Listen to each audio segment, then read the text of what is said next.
have rings before. Like that was my first ring. If we didn't win a ring before, we wouldn't have got a ring. Especially that senior class, they never won a ring. So Coach Criswell felt it was a good opportunity to give us a ring for that. But he said, you know, this isn't a championship game. Like we deserve it, but at the same time, like this isn't our standard. This kind of game isn't our standard. So that kind of set the tone for what it means to play for Oregon football, and that means winning championships every single year. So yeah. What does it say about you guys? You know, you speaking of senior class, like sometimes the seniors, you know, that have an NFL career might want to sit out a bowl game, but it doesn't seem like that was a question for any of you guys. It's a big game, man. And I think coming back this year, this is always kind of our goal collectively as a senior class. And you know, this is a huge opportunity we couldn't let down. You know, and I think that's obviously an individual's respective decision to choose to sit out or whatever. Because I could understand at the same time. But you know, we got a great group of guys here, and I really love each other. So that'd be really hard to see. So.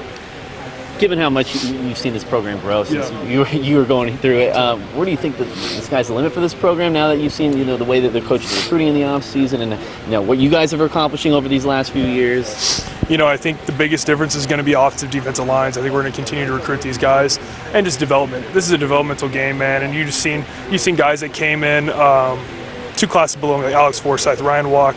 These guys are going to be name brand players here in the next few years just because of development.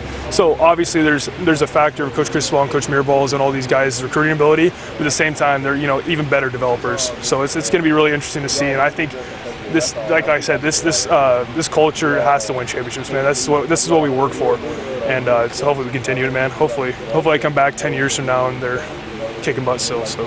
Shane, you guys had 32 scholar athletes on your roster. I mean, just what does that mean to you guys, and how important is the academic side? You know, I personally think that academics and football really just coincide with each other. You know, if you're willing to really just be on time, be respectful of teachers, and get all your work done, you know, behind the scenes, because a lot of stuff you do on campus isn't really seen on the football around here.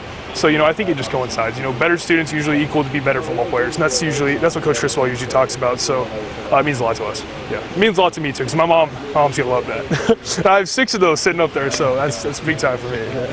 If you were telling young Shane Lemieux something coming into Oregon, what would you say now that you know where you guys are at right now at this point?